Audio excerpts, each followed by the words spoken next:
Prime Asia TV ਦੇਖ ਰਹੇ ਦਰਸ਼ਕਾਂ ਨੂੰ ਤੇਜਵੰਤ ਸਿੰਘ ਚੱਬਾ ਦਾ ਸਤਿ ਸ਼੍ਰੀ ਅਕਾਲ।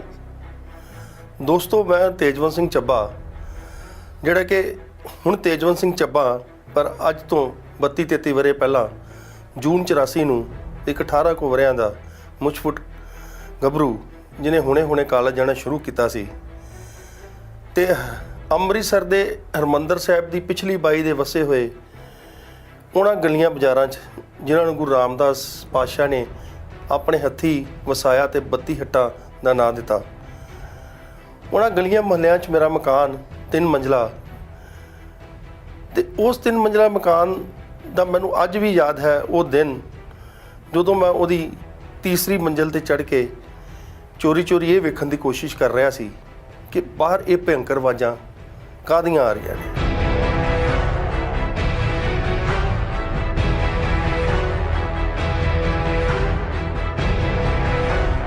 ਇਹ ਸਾਕਾ ਸਾਰੇ ਸਿੱਖ ਕੌਮ ਨੂੰ ਝੰਜੋੜ ਕੇ ਰੱਖ ਗਿਆ ਤੇ ਉਸ ਵੇਲੇ ਦੀ ਮੇਰੀ ਮਾਨਸਿਕਤਾ ਨੂੰ ਵੀ। 2 ਜਾਂ 3 ਜੂਨ ਨੂੰ ਮੈਨੂੰ ਯਾਦ ਹੈ ਕਿ ਗੋਲਾਬਾਰੀ ਸ਼ੁਰੂ ਹੋ ਗਈ ਸੀ ਔਰ ਸਾਰਾ ਦਿਨ ਇੱਕਾ ਦੁੱਕਾ ਚੱਲ ਰਹੀਆਂ ਗੋਲੀਆਂ ਕਦ 4 ਜਾਂ 5 ਤਰੀਕ ਦੀ ਸ਼ਾਮ ਤੱਕ ਆਉਂਦਿਆਂ ਇੱਕ ਬਹੁਤ ਭਿਅੰਕਰ ਰੂਪ ਧਾਰਨ ਕਰ ਗਈਆਂ। ਗੋਲੀਆਂ ਦੀਆਂ ਆਵਾਜ਼ਾਂ 'ਚ ਗੋਲਿਆਂ ਦੀਆਂ ਆਵਾਜ਼ਾਂ ਵੀ ਮਿਕਸ ਹੋ ਗਈਆਂ, ਰਾਕਟਾਂ ਦੀਆਂ ਆਵਾਜ਼ਾਂ ਵੀ ਮਿਕਸ ਹੋ ਗਈਆਂ। ਸਭ ਕੁਝ ਥਰਥਰਾ ਰਿਹਾ ਸੀ, ਕੰਬ ਰਿਹਾ ਸੀ, ਰੂਹ ਕੰਬ ਰਹੀ ਸੀ, ਜਿਸਮ ਕੰਬ ਰਹੇ ਸੀ ਤੇ ਮੈਂ ਤੇ ਮੇਰਾ ਪਰਿਵਾਰ ਮੇਰੇ ਮਾਤਾ ਪਿਤਾ ਦੇ ਨਾਲ ਆਪਣੇ ਉਸ ਗਲੀ ਦੇ ਮਕਾਨ ਦੇ ਵਿੱਚ ਸਭ ਤੋਂ ਹੇਠਲੇ ਕਮਰੇ ਦੇ ਇੱਕ ਨੁਕਰੇ ਦੁਬਕ ਕੇ ਬੈਠੇ। ਕੁਝ ਪਤਾ ਨਹੀਂ ਸੀ ਲੱਗ ਰਿਹਾ ਬਾਹਰ ਕੀ ਵਾਪਰ ਰਿਹਾ, ਸਿਵਾਏ ਇੱਕ ਡਰ ਤੋਂ, ਇੱਕ ਸਹਿਮ ਤੋਂ ਕਿ ਕੀ ਹੋਣ ਜਾ ਰਿਹਾ, ਕੀ ਹੋਏਗਾ। ਪਰ ਕਿਤੇ ਨਾ ਕਿਤੇ ਉਸ ਉਮਰ ਦੀ ਉਤਸੁਕਤਾ ਮੈਨੂੰ ਇਹ ਮਜਬੂਰ ਕਰ ਰਹੀ ਸੀ ਕਿ ਮੈਂ ਬਾਹਰ ਨਿਕਲ ਕੇ ਵੇਖਾਂ ਕਿ ਕੀ ਹੋ ਰਿਹਾ।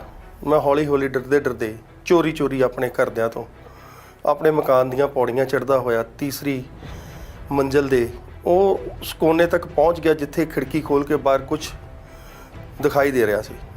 ਹਾਲੇ ਮੈਂ ਖਿੜਕੀ ਖੋਲ੍ਹੀ ਤੇ ਇੱਕਦਮ ਨਜ਼ਾਰਾ ਵੇਖ ਕੇ ਦਿਲ ਕੰਬ ਗਿਆ। ਇੰਨਾ ਖਤਰਨਾਕ ਦ੍ਰਿਸ਼ ਸ਼ਾਇਦ ਹੀ ਜ਼ਿੰਦਗੀ 'ਚ ਕਿਤੇ ਕਿਸੇ ਨੇ ਵੇਖਿਆ ਹੋਵੇ ਤੇ ਨਾ ਹੀ ਕੋਈ ਵੇਖੇ। ਇੰਝ ਲੱਗ ਰਿਹਾ ਸੀ ਜਿਵੇਂ ਬਹੁਤ ਸਾਰੀਆਂ ਦੀਵਾਲੀਆਂ ਤੇ ਪਟਾਕੇ, ਹਵਾਈਆਂ, ਗੋਲੇ ਇਕੱਠੇ ਚੱਲ ਰਹੇ ਹੋਣ। ਭਿਅੰਕਰ ਆਵਾਜ਼ਾਂ, ਕਦੇ ਮਸ਼ੀਨ ਗਨ ਦੀ, ਕਦੇ ਕਿਸੇ ਰਾਕਟ ਦੀ, ਕਦੇ ਕਿਸੇ ਬੰਬ ਦੀ, ਥਰਥਰਾਹਟ, ਇਹ ਸਾਰਾ ਕੁਝ ਡਰਦਾ ਵੇਖਦਾ ਹੋਇਆ ਮੈਂ ਹੇਠਾਂ ਨੂੰ ਭੱਜ ਆਇਆ। ਇਹ ਮਹੀਨਾ ਜਦੋਂ ਵੀ ਆਉਂਦਾ ਹੈ ਤਾਂ ਦਿਲ ਨੂੰ ਇੱਕ ਵਾਰੀ ਹਿਲਾ ਕੇ ਰੱਖ ਦਿੰਦਾ ਹੈ। ਮੈਨੂੰ ਲੱਗਦਾ ਹੈ ਇਸ ਹਨੇਰੀ ਨੇ ਸਿਰਫ ਮੈਨੂੰ ਨਹੀਂ ਚੰਬਿਆ, ਸਗੋਂ ਹੋਰ ਵੀ ਕਈ ਮਾਨਸਿਕਤਾਵਾਂ ਇਸ ਦਾ ਉਦੋਂ ਸ਼ਿਕਾਰ ਹੋਈਆਂ। 1984 ਦੇ ਵਿੱਚ ਦਿਨ ਐਤਵਾਰ 3 ਤਰੀਕ ਨੂੰ ਜੀ ਅਸੀਂ ਕੰਮ ਧੰਦਾ ਕਰਕੇ 12-1 ਵਜੇ ਸੋਹਣੇ ਲੀੜੇ ਲੱਤੇ ਪਾ ਕੇ ਦਰਬਾਰ ਸਾਹਿਬ ਮੇਲਾ ਵੇਖਣ ਗਏ। ਜਦੋਂ ਸ਼ਾਮਾਂ ਦੇ 5 ਵਜੇ ਉਦੋਂ ਕਰਫਿਊ ਲੱਗ ਗਿਆ ਜੀ। ਕਰਫਿਊ ਲੱਗ ਗਿਆ, ਅੰਦਰ ਰਹਿ ਗਏ ਵੀ ਚਲੋ ਸਵੇਰ ਨੂੰ ਕਰਫਿਊ ਖੁੱਲ੍ਹ ਜੂ, ਚੱਲ ਜਾਵਾਂਗੇ। ਸਵੇਰ ਨੂੰ ਖੁੱਲ੍ਹਣ ਦੀ ਬਜਾਏ ਤੜਕੇ 4 ਵਜੇ ਤੜਾ ਧੁੱਪਾਂ ਦੇ ਕੋਲ ਚੱਲ ਗਏ। ਅਸੀਂ ਖਾਲਸਾ ਦੇ ਸਕੂਲ ਦੇ ਬਿਲਕੁਲ ਜਿੱਥੇ ਵਾਗ ਲਈਦਾ ਕਮਰਾ ਪਾਠ ਹੁੰਦਾ ਨਾ ਜਿਹੜਾ, ਉਹ ਕਮਰੇ 'ਚ ਅਸੀਂ ਰਹੇ 2 ਦਿਨ। ਉਹ ਅੰਦਰ ਹੀ ਰਹੇ ਅਸੀਂ, ਉਹਦੇ ਬੈਂਚ ਦੇ ਥੱਲੇ ਦਈਆਂ ਦੁਈਆਂ ਹੈਗੀਆਂ ਜਿੱਦਾਂ ਆਪਣਾ ਟਾਈਮ ਪਾਸ ਕੀਤਾ ਵੀ ਬਚਾਅ ਕੀਤਾ ਆਪਣਾ। ਫਿਰ ਹੋਇਆ ਵੀ ਲੋਸਮੈਂਟ ਹੋਈ ਬਾਹਰੋਂ, ਆਮ ਯਾਤਰੂ ਨਿਕਲੇ ਬਾਹਰ, ਉਹਨਾਂ ਦੇ ਨਾਲ ਹੀ ਮੈਂ ਵੀ ਜਿਹੜੀਆਂ ਪੌੜੀਆਂ ਤਾਂ ਨੂੰ ਜਾਂਦੀਆਂ ਘੰਟੇ ਘਰ ਨੂੰ ਨਿਕਲਦਾ ਰਿਹਾ, ਗੇੜ ਹੈਗਾ ਲੋਹੇ ਦਾ, ਉਹਦੀ ਫਿਰ ਉਹਨਾਂ ਦੇ ਨਾਲ ਹੀ ਨਿਕਲ ਗਏ।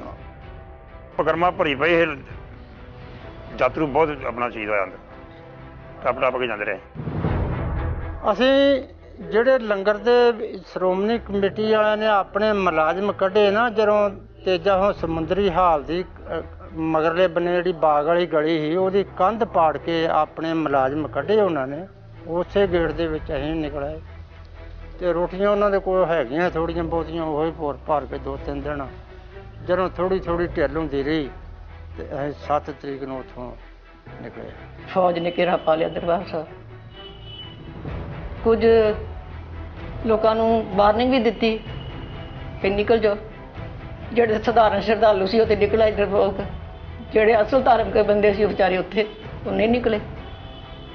ਸਰਕਾਰ ਨੇ ਅੰਧਾਧੁੰਦ ਗੋਲੀ ਚਲਾਈ, ਈਵਨ ਟੈਂਕ ਵੀ ਦਰਬਾਰ ਸਾਹਿਬ ਦੀ ਪਰਿਕਰਮਾ ਚ ਲੈ ਗਏ। ਜਿਹੜਾ ਬਾਬੇ ਦੀਪ ਸਿੰਘ ਦਾ ਗੋਲ ਚੱਕਰ ਆ, ਉੱਥੇ ਜਦੋਂ ਇਹਨਾਂ ਟੈਂਕ ਭਜਾ ਕੇ ਅੰਦਰ ਲਗਾਇਆ, ਉੱਥੇ ਟੈਂਕ ਸੀਜ਼ ਹੋ ਗਿਆ। ਉੱਥੋਂ ਸਿੱਧਾ ਆਇਆ ਨਿਸ਼ਾਨਾ ਸੀ ਅਕਾਲ ਤਖ਼ਤ ਨੂੰ। 24 ਘੰਟੇ ਅੱਗ ਦੇ ਗੋਲਾ ਭਰਾਇਆ ਟੈਂਕ ਨੇ, ਤੇ ਫਿਰ ਅਕਾਲ ਤਖ਼ਤ ਢਾਹ ਕੇ ਢੇਰੀ ਕੀਤਾ। ਬਾਹਰੋਂ ਕੋਈ ਤੋਪ ਦਾ ਗੋਲਾ ਨਹੀਂ ਵੱਜਾ। ਤੋਪ ਦੇ ਗੋਲੇ ਵੱਜੇ ਆ ਬੜੇ ਬੜੇ ਮੇਨ ਥਾਵਾਂ ਤੇ। ਇਹ ਜਿਹੜੀ ਬੇਰੀ ਦੇ ਨਾਲ ਭਾਈ ਸੁੱਖਾ ਸਿੰਘ ਤੇ ਮਤਾਬ ਸਿੰਘ ਨੇ ਘੋੜੇ ਬੱਧੇ, ਉਹਦੇ ਨਾਲ ਤੋਸ਼ਾਖਾਨਾ, ਉਹਦੇ ਵਿੱਚ ਦੀਵਾਰ ਦੇ ਵੱਜਾ ਤੋਪ ਦਾ ਗੋਲਾ, ਘੱਗਰ ਖੋਲਤਾ ਹੈ। ਪਾਣੀ ਵਾਲੀ ਟੈਂਕੀ ਦੇ ਉੱਤੇ ਤੋਪ ਦਾ ਗੋਲਾ ਵੱਜਾ, ਪਾਣੀ ਖਤਮ ਹੋ ਗਿਆ। ਨਾਲ ਹੀ ਜਰਨਲ ਸ਼ਬੀਰ ਸਿੰਘ ਉੱਡ ਗਿਆ, ਨਾਲ ਹੀ ਲੜ ਗਿਆ। ਬੜਾ ਜੋ ਮਨਾਰਿਆਂ ਦੇ ਉੱਤੇ, ਉਹਨਾਂ ਦੇ ਉੱਤੇ ਵੀ ਤੋਪਾਂ ਦੇ ਗੋਲੇ ਵੱਜੇ, ਉਹ ਮਨਾਰੇ ਉੱਤੋਂ ਉੱਡ ਗਏ। ਘੰਟੇ ਘਰ ਦੇ ਨਾਲ ਇੱਕ 2 ਕਮਰੇ ਸੀ, ਇੱਕ ਇਸ਼ਨਾਨ ਘਰ ਕਮਰਾ ਜਨਾਨੀਆਂ ਦਾ, ਇੱਕ ਬੰਦਿਆਂ ਦਾ। ਜਿਹੜਾ ਬੰਦਿਆਂ ਵਾਲਾ ਕਮਰਾ ਸੀ ਨਾ, ਉਹ ਪੂਰਾ ਆਪਣਾ ਇਹਨਾਂ ਦਾ ਭਰਿਆ ਸੀਗਾ ਬੰਦਿਆਂ ਦਾ। ਇਹਨਾਂ ਨੇ ਜਦੋਂ ਵੇਖਿਆ ਇੱਕ ਝਰਨਾ ਸੀ, ਉਹਦੇ ਉੱਤੇ ਇੱਕ ਜਣੇ ਨੂੰ ਆਖਣ ਲੱਗੇ ਤੂੰ ਘੋੜੀ ਬਣ ਵੇਖੀਏ ਬਾਹਰ ਕੀ ਮਾਹੌਲ ਆ। ਜਦੋਂ ਬਾਹਰ ਨੂੰ ਆਇਆ ਧਿਆਨ ਮਾਰਿਆ ਤੇ ਬਾਹਰ ਤੇ ਲੈਣਾ ਲਵਾ ਕੇ ਗੋਲੀ ਦੀ ਛੂਟ ਹੁੰਦੀ।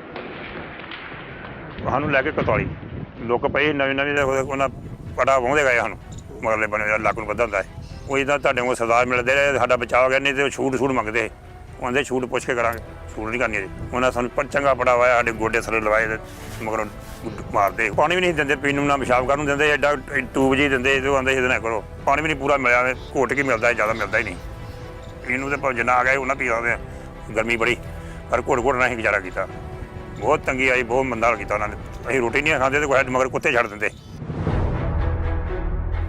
ਕਿੰਨਾ ਖੌਫ, ਡਰ ਤੇ ਸਹਿਮ ਹੋਏਗਾ ਉਸ ਹਾਲਾਤ ਵਿੱਚ, ਤੁਸੀਂ ਮਹਿਸੂਸ ਕਰ ਸਕਦੇ ਹੋ। ਐਡਾ ਵੱਡਾ ਹਮਲਾ ਆਪਣੇ ਹੀ ਮੁਲਕ ਦੀਆਂ ਫੌਜਾਂ ਨੇ, ਆਪਣੇ ਹੀ ਮੁਲਕ ਦੇ ਬਸ਼ਿੰਦਿਆਂ ਤੇ ਫੌਜਾਂ ਚੜ੍ਹਤੀਆਂ, ਟੈਂਕ ਚਾੜ੍ਹ ਦਿੱਤੇ, ਉਹ ਵੀ ਸਿਰਫ ਧਰਮ ਦੇ ਨਾਂ ਤੇ। ਇਹ ਸਾਰਾ ਕੁਝ ਕਿਉਂ ਹੋ ਰਿਹਾ ਸੀ? ਸਿਰਫ ਧਰਮ ਦੇ ਵਖਰੇਵੇਂ ਕਰਕੇ।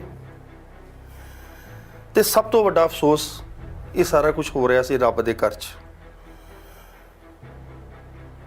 ਉਸ ਘਰ ਦੇ ਵਿੱਚ ਜਿੱਥੇ ਅਕਾਲ ਤਖਤ ਸੁਸ਼ੋਭਿਤ ਹੈ, ਉਹ ਤਖਤ ਜਿਸ ਨੇ ਕਈ ਵਾਰੀ ਟੱਕਰ ਲਈ ਮੁਗਲਾਂ ਨਾਲ, ਅੰਗਰੇਜ਼ਾਂ ਨਾਲ ਵੀ, ਤੇ ਹੁਣ ਉਹ ਮੌਜੂਦਾ ਦਿੱਲੀ ਸਰਕਾਰ ਨਾਲ ਵੀ। ਪਰ ਅਫਸੋਸ ਕਿ ਇਹ ਸਾਰਾ ਕੁਝ ਉਸ ਦਿਨ ਹੋ ਰਿਹਾ ਸੀ ਜਿਸ ਦਿਨ ਹਜ਼ਾਰਾਂ ਦੀ ਗਿਣਤੀ ਦੇ ਵਿੱਚ ਸੰਗਤ ਅੰਦਰ ਜੁੜੀ ਹੋਈ ਸੀ। ਉਹ ਵੀ ਇੱਕ ਇਹੋ ਸੀ ਸ਼ਖਸੀਅਤ ਦਾ ਪੁਰਬ ਮਨਾਉਣ ਦੇ ਲਈ ਜਿਹਨੇ ਆਪਣੇ ਸੀਨੇ ਤੇ ਤੱਤੀ ਰੇਤ ਪਵਾਈ, ਸ਼ਹੀਦੀ ਪ੍ਰਾਪਤ ਕੀਤੀ, ਤੇ ਜਿਹਦੀ ਯਾਦ ਵਿੱਚ ਛਬੀਲਾਂ ਲੱਗ ਰਹੀਆਂ ਸਨ। ਜੀ ਹਾਂ, ਉਹ ਦਿਨ ਸੀ ਗੁਰੂ ਅਰਜਨ ਸਾਹਿਬ ਦੀ ਸ਼ਹੀਦੀ ਦਾ। ਗੁਰੂ ਅਰਜਨ ਦੇਵ ਦਾ ਗੁਰਪੁਰਬ ਸੀਗਾ, 5 ਜੂਨ ਸੀ ਸ਼ਾਇਦ ਹੋਣਾ। ਇੱਕ ਨੂੰ ਹੀ ਸ਼ਾਇਦ ਫੌਜ ਆ ਗਈ ਇੱਥੇ ਪੰਜਾਬ 'ਚ। ਉਦੋਂ ਮੈਂ ਤਰਨਤਾਰਨ ਬਲਾਕ ਐਜੂਕੇਸ਼ਨ ਆਫਿਸਰ ਸੀ। ਪੀਏ ਡੇ ਸੀਗਾ, ਤਨਖਾਹ ਵੰਡਣ ਤੇ ਮੈਨੂੰ ਕਹਿੰਦੇ ਮਾਸਟਰ ਆ ਕੇ ਰਤਨ ਸਿੰਘ ਭੈਣ ਜੀ ਬੀਓ ਸਾਹਿਬ ਦੌੜ ਜਾਓ। ਇਹੋ ਹੀ ਬਸ ਆਖਰੀ ਜੇ, ਸਾਨੂੰ ਪਤਾ ਹੀ ਨਹੀਂ ਵੀ ਫੌਜ ਆ ਗਈ। ਉਹਦਾ ਕੋਈ ਚੇਤੇ ਵਿੱਚ ਨਹੀਂ ਲੱਗਦਾ ਸੀ ਕਿ ਕੁਝ ਇਦਾਂ ਦਾ ਇੰਨਾ ਜ਼ਿਆਦਾ ਵੱਡਾ ਐਕਸ਼ਨ ਹੋ ਜਾਏਗਾ, ਕਿਉਂਕਿ ਕਰਫਿਊ ਵਗੈਰਾ ਲੱਗਦੇ ਹੀ ਰਹਿੰਦੇ ਸੀ ਤੇ ਕੋਈ ਇੰਨਾ ਦਿਮਾਗ ਦੇ ਵਿੱਚ ਇਹ ਨਹੀਂ ਆਇਆ ਕਿ ਕੀ ਇਹ ਖਾਸ ਗੱਲ ਕੋਈ ਹੋਣੀ ਹੈ। ਸਾਰੇ ਪੰਜਾਬ 'ਚ ਡੀਜ਼ਲ ਦੀ ਸ਼ਾਰਟ ਹੈ। ਮੈਂ ਡੀਜ਼ਲ ਲੈਣ ਗਿਆ 2 ਤਰੀਕ ਨੂੰ। ਆਮ ਤੌਰ ਤੇ CRP ਜਿਹੜੀ ਆ ਉਹ ਚੌਂਕਾਂ 'ਚ ਵੇਖੀ ਮੈਂ, ਤੇ ਮੇਰੇ ਹੁੰਦਿਆਂ ਹੀ ਗੁਰੂ ਰਾਮਦਾਸ ਦਾ ਇੱਕ ਵਿਦਿਆਰਥੀ ਸੀ, ਉਹਨੂੰ CRP ਦੀ ਗੋਲੀ ਲੱਗੀ।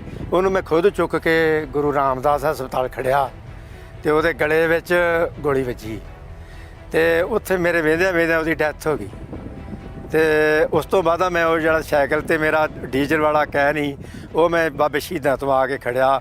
ਉਹ ਮੈਂ ਅੱਖੀਂ ਵੇਖਿਆ, ਉਹ 2 ਤਰੀਕ ਨੂੰ CRP ਨੇ ਗੋਲੀ ਚਲਾਉਣੀ ਚਾਲੂ ਕੀਤੀ। ਉਦੋਂ ਅਜੇ ਕਰਫਿਊ ਨਹੀਂ ਲੱਗਾ।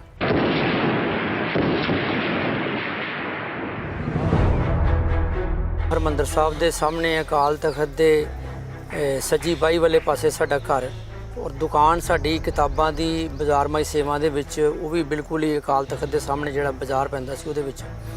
7 ਵਜੇ ਸ਼ਾਮ ਨੂੰ ਇਹ ਅਨਾਉਂਸਮੈਂਟਾਂ ਹੋਈਆਂ ਔਰ ਬਾਜ਼ਾਰ ਦੇ ਵਿੱਚ ਬਹੁਤ ਸਾਰੀ ਡਿਪਲੋਇਮੈਂਟ ਪੁਲਿਸ ਦੀ ਔਰ ਆਰਮੀ ਪਰਸਨਲ ਦੀ ਹੋ ਗਈ।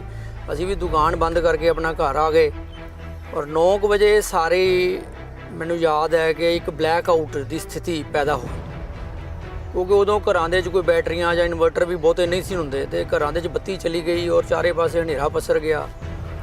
ਗਰਮੀ ਦਾ ਦਿਨ ਸੀ, ਅਸੀਂ ਕੋਸ਼ਿਸ਼ ਕੀਤੀ ਮਤਲਬ ਵੀ ਕੋਠੇ ਦੇ ਉੱਤੇ ਮੰਜੀਆਂ ਵਾਲੇ ਪਾਸੇ ਜਾ ਕੇ ਸੌਣ ਦੀ। ਮੰਜੀਆਂ ਅਜੇ ਕੋਠਿਆਂ ਦੇ ਉੱਤੇ ਹਵਾ ਵਾਲੀ ਥਾਂ ਦੇ ਉੱਤੇ ਲਗੇ ਹੀ ਸਾਂ ਕਿ ਉਨੀ ਦੇਰ ਦੇ ਵਿੱਚ ਫਾਇਰਿੰਗ 10 ਵਜੇ ਦੇ ਲਾਗੇ ਕੁਝ ਸਟਾਰਟ ਹੋ ਗਈ। ਹੁਣ ਫਾਇਰਿੰਗ, ਕਿਉਂਕਿ ਘਰ ਬੜੇ ਉੱਚੇ ਹੁੰਦੇ ਨੇ ਸ਼ਹਿਰ ਦੇ ਵਿੱਚ ਤੇ ਬਿਲਕੁਲ ਹੀ ਹਰਿਮੰਦਰ ਸਾਹਿਬ ਦੇ ਸਾਹਮਣੇ ਸਾਡਾ ਘਰ ਸੀ ਤੇ ਅਸੀਂ ਇਹ ਸੇਫਟੀ ਆਪਣੀ ਨੂੰ ਦੇਖਦੇ ਹੋਇਆ ਵੀ ਇੱਥੇ ਕੋਠੇ ਤੇ ਸੋਣਾ ਮੁਨਾਸਬ ਨਹੀਂ ਹੈ ਤੇ ਆਪਣੇ ਥੱਲੇ ਆ ਗਏ। ਹੁਣ ਥੱਲੇ ਕਮਰਿਆਂ ਦੇ ਵਿੱਚ ਆ ਕੇ ਬੰਦ ਹੋ ਗਏ ਔਰ ਥੋੜੀ ਦੇਰ ਦੇ ਵਿੱਚ ਫਾਇਰਿੰਗ ਇੰਨੀ ਜ਼ਿਆਦਾ ਮਤਲਬ ਹੋ ਗਈ ਕਿ ਸਾਨੂੰ ਈਵਨ ਆਪਣੀਆਂ ਬਾਰੀਆਂ ਵਗੈਰਾ ਵੀ ਖੋਲ੍ਹਣ ਤੋਂ ਡਰ ਲੱਗਿਆ। ਅਸੀਂ ਬਾਰੀਆਂ ਵੀ ਬੰਦ ਕਰ ਦਿੱਤੀਆਂ।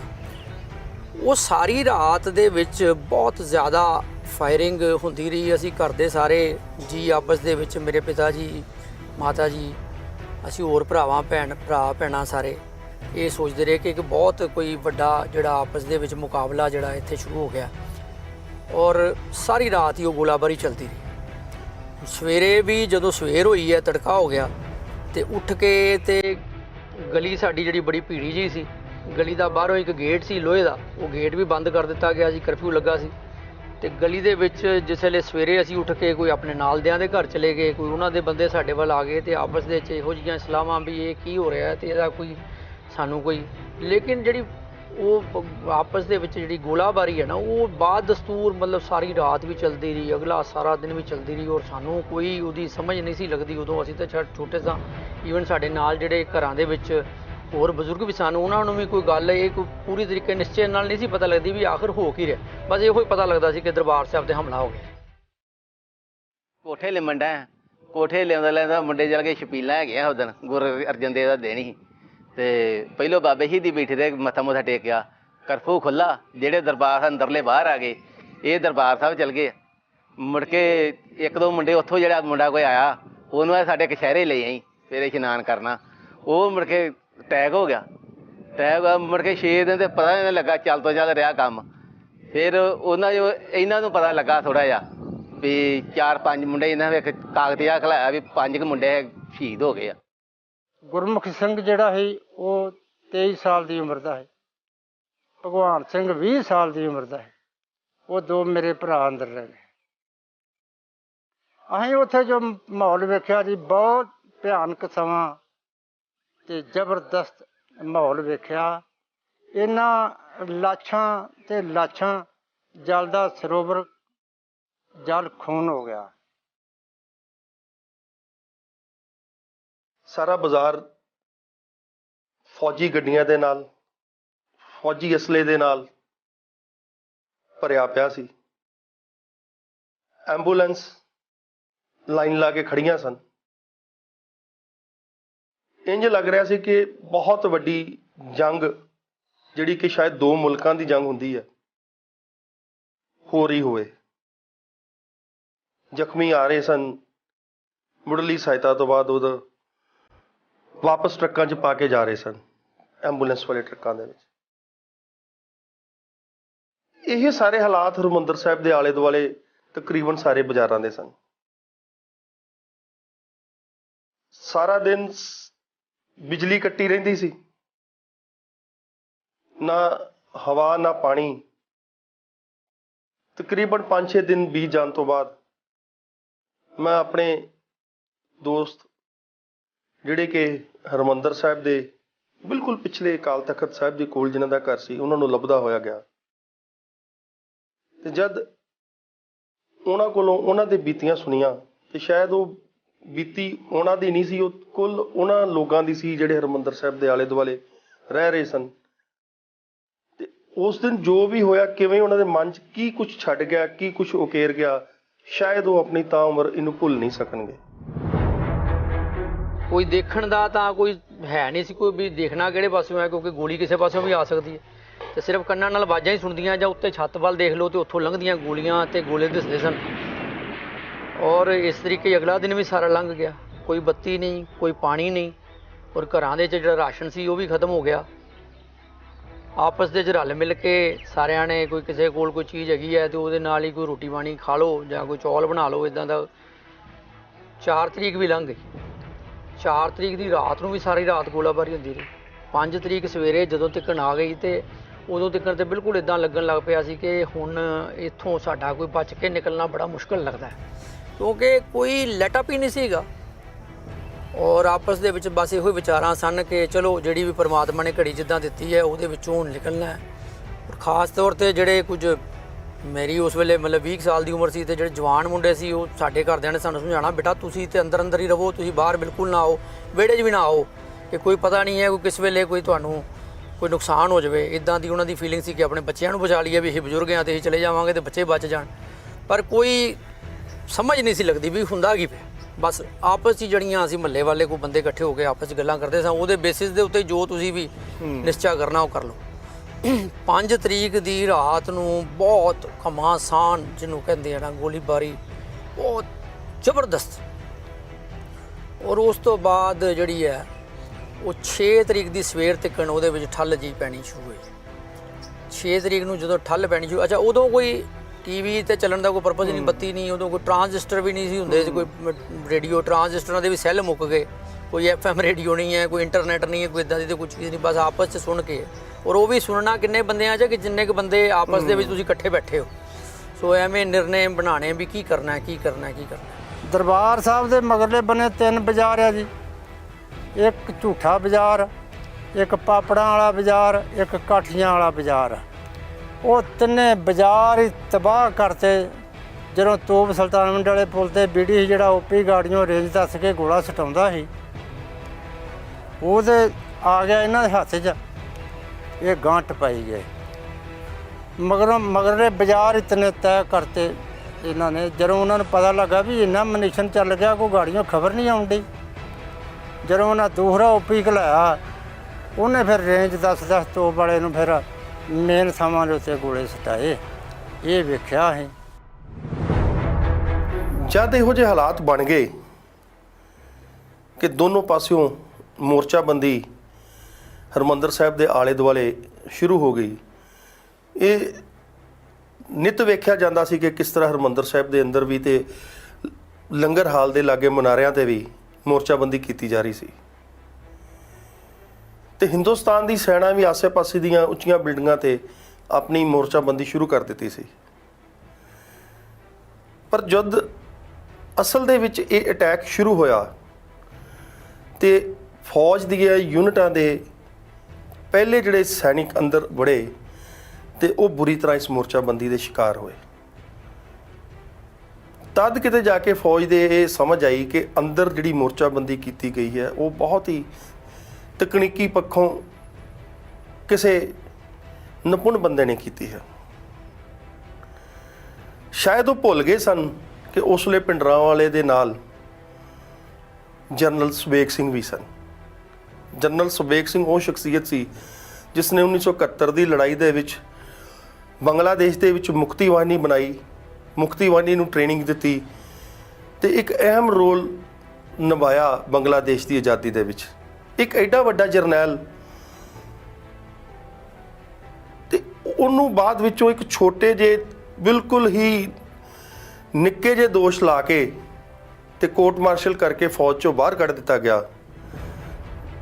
ਤੇ ਉਹਦੀ ਉਹ ਮਾਨਸਿਕਤਾ ਦੇ ਵਿੱਚ ਉਹ ਭਿੰਡਰਾਂਵਾਲੇ ਦੇ ਨਾਲ ਮਿਲ ਕੇ ਉਹਨੇ ਇਹੋ ਜਿਹਾ ਚੱਕਰ ਵੀ ਰਚਿਆ ਕਿ ਸ਼ਾਇਦ ਜਿਹਦੇ ਬਾਰੇ ਭਾਰਤੀ ਫੌਜ ਬਿਲਕੁਲ ਹੀ ਅਣਜਾਣ ਸੀ। ਤੇ ਇਹੋ ਕਾਰਨ ਸੀ ਕਿ ਇਹ ਸੰਘਰਸ਼ 3-4 ਦਿਨ ਤੱਕ ਚੱਲਦਾ ਰਿਹਾ। ਇੱਕ ਪਾਸੇ ਦੇਸ਼ ਦੀ ਫੌਜ ਤੇ ਇੱਕ ਪਾਸੇ ਚੰਦ ਕੁ ਸਿੱਖ ਜੁਝਾਰੂ। ਅਸੀਂ ਹਰਿਮੰਦਰ ਸਾਹਿਬ ਦੇ ਘੰਟੇ ਘਰ ਵਾਲੇ ਬੰਨੇ ਹਾਂ।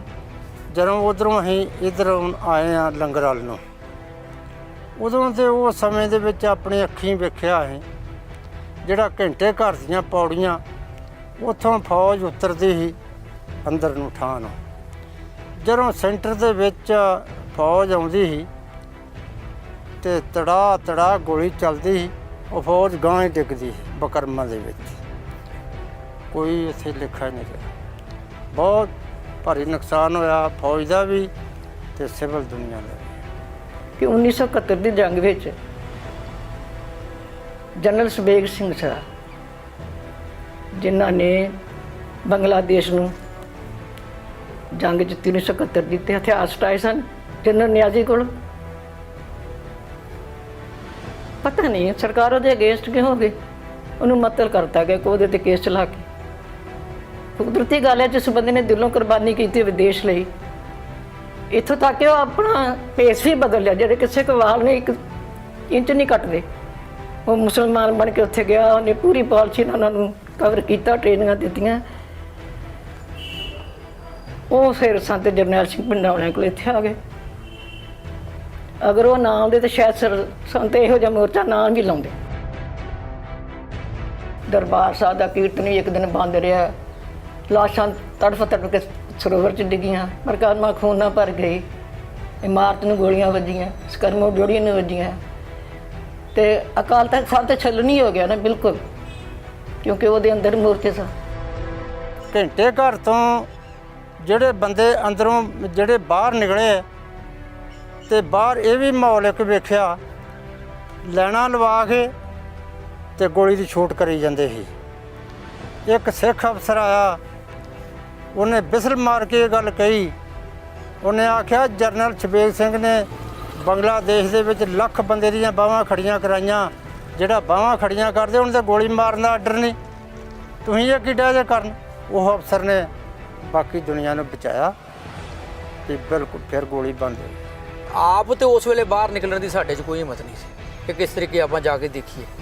ਇਹ ਸਾਰੀਆਂ ਜਿਹੜੀਆਂ ਚੀਜ਼ਾਂ ਨੇ ਇਹ ਉਹਨਾਂ ਤੇ ਰਿਕਾਰਡਡ ਹੀ ਨੇ ਕਿ ਜੋ ਵੀ ਅੰਦਰ ਸਾਰਾ ਕੁਝ ਹੋਇਆ, ਇਹਦੇ ਵਿੱਚ ਕੋਈ ਹੁਣ ਕੋਈ ਦੰਤ ਕਥਾ ਵਾਲੀ ਕੋਈ ਚੀਜ਼ ਨਹੀਂ ਹੈ। ਇਟਸ ਵਾਈਟ ਪੇਪਰ ਵੀ ਉਹਦੇ ਉੱਤੇ ਛਪਿਆ, ਬਾਅਦ ਦੇ ਵਿੱਚ ਸਾਰਾ ਕੁਝ ਪੜ੍ਹਦੇ ਵੀ ਰਹੇ।